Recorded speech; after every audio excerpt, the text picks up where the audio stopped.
और अब खबर राजनीति की। कहते हैं कि कमान से निकला तीर और मुंह से निकली बात वापस नहीं आती। अगर इसमें एक लाइन और जोड़ दें तो कह सकते हैं कि दोनों की मार तगड़ी होती है। आज यही स्थिति संसद के अंदर दिखी। पॉलिटिक्स के पुराने खिलाड़ी कांग्रेस अध्यक्ष मल्लिकार्जुन खड़गे के मुंह से ऐसी बात निकली जिसे देश में राजनीति का नैरेटिव ही बदल दिया। मल्लिकार्जुन खड़गे राज्यसभा में राष्ट्रपति के अभिभाषण पर धन्यवाद प्रस्ताव पर हुई चर्चा में बोल रहे थे। खड़गे बीजेपी पर हमलावर थे। इसी दौरान बोलते बोलते उन्होंने एक ऐसी बात कही जो वायरल हो गई।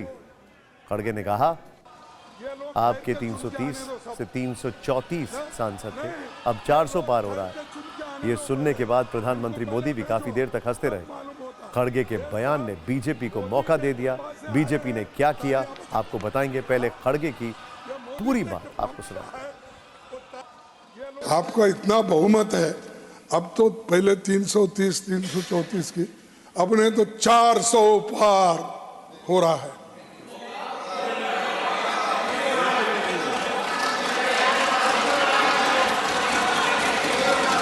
अरे 400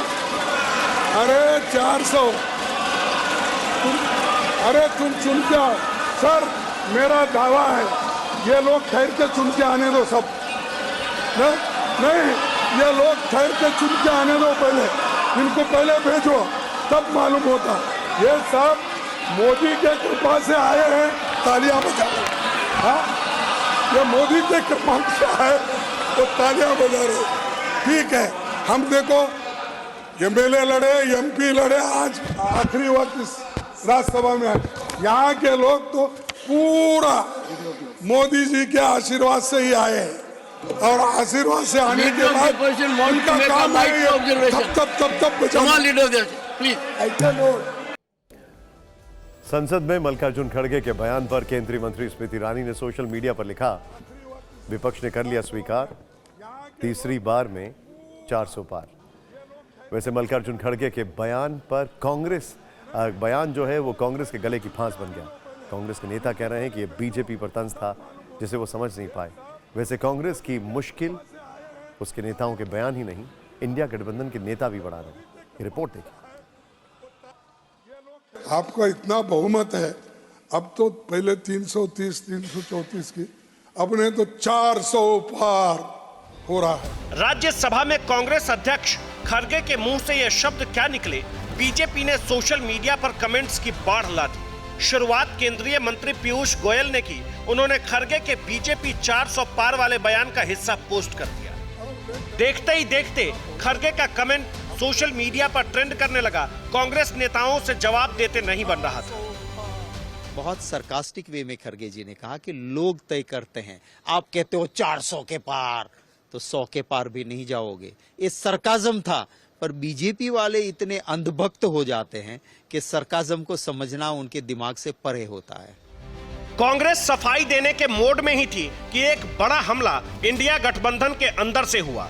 टीएमसी नेता ममता बनर्जी ने कोलकाता में कांग्रेस पर अब तक का सबसे तीखा वार किया। ममता बनर्जी ने कहा कि मैंने कांग्रेस से 300 सीटों पर लड़ने को कहा था, लेकिन कांग्रेस नहीं मानी। ममता ने कहा उन्हें तो कांग्रेस के 40 सीट जीतने पर भी शक है। उन्होंने कहा कि टीएमसी ने कांग्रेस को बंगाल में 2 सीट ऑफर की थी। ममता यही नहीं रुकी। उन्होंने कहा अगर कांग्रेस में हिम्मत है तो वाराणसी और एमपी में बीजेपी को हराएं। ममता कांग्रेस पर बरसी तो यहां भी बीजेपी को बोलने का मौका मिल गया। इंडी गठबंधन है जिसके प्राण और प्रतिष्ठा दोनों गायब हो चुके हैं। ममता बनर्जी, वही ममता बनर्जी जिन्होंने कहा कि मैं अकेले लोकसभा चुनाव लड़ूंगी, आज उन्होंने जिसे अंग्रेजी में कहते हैं नो होल्ड्स बार्ड अटैक कर लिया है राहुल गांधी पर। कहती हैं कि राहुल गांधी जी फोटोशूट करा रहे हैं, परंतु आज ममता बनर्जी ने आखिरी कील डाल दी है और इंडी गठबंधन का जो कब्र है उसमें आखिरी कील डालने का काम किया गया। एक और बयान ने कांग्रेस को बैकफुट पर ला दिया। खबर दक्षिण वर्सेस उत्तराखंड की। कर्नाटक के कांग्रेस सांसद डीके सुरेश के एक बयान पर जबरदस्त हंगामा मचा, जमकर राजनीति हुई है।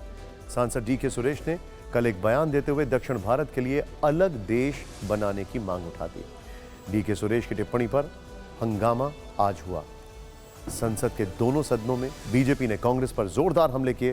केंद्रीय मंत्री पीयूष गोयल ने इस बयान के लिए कांग्रेस से माफी मांगने को कहा है। आपके मन में सवाल होगा कि आखिर कांग्रेस सांसद डीके सुरेश ने ऐसी क्या बात कही कि संसद में हल्ला मच गया। कांग्रेस सवालों के घेरे में आ गई। आपको एक रिपोर्ट दिखाते हैं जिससे आपको पूरी बात समझ में आ जाएगी। ये है कर्नाटक की बेंगलुरु ग्रामीण लोकसभा सीट से सांसद डीके सुरेश।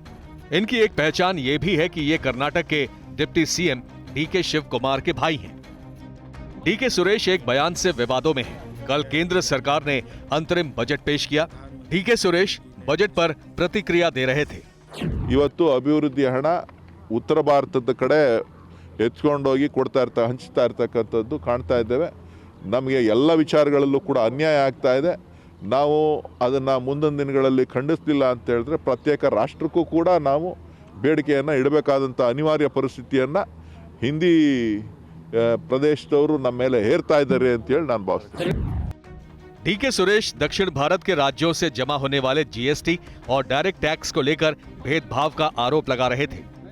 उन्होंने दावा किया कि केंद्र सरकार दक्षिण भारत से मिलने वाले पैसे का इस्तेमाल उत्तर भारत के राज्यों में करती है और फिर कहा अगर ये जारी रहा तो वो अलग देश की मांग करने के लिए मजबूर होंगे। डीके सुरेश के मुंह से निकले इन्हीं शब्दों ने तूफान मचाया। बयान कल दिया था लेकिन इसकी गूंज आज सुनाई थी। जो कोई साधारण कार्यकर्ता नहीं है लेकिन एक कांग्रेस के उप मुख्यमंत्री के भाई हैं और मेंबर ऑफ पार्लियामेंट भी हैं। उन्होंने कल एक वक्तव्य किया, we will be forced to demand a separate country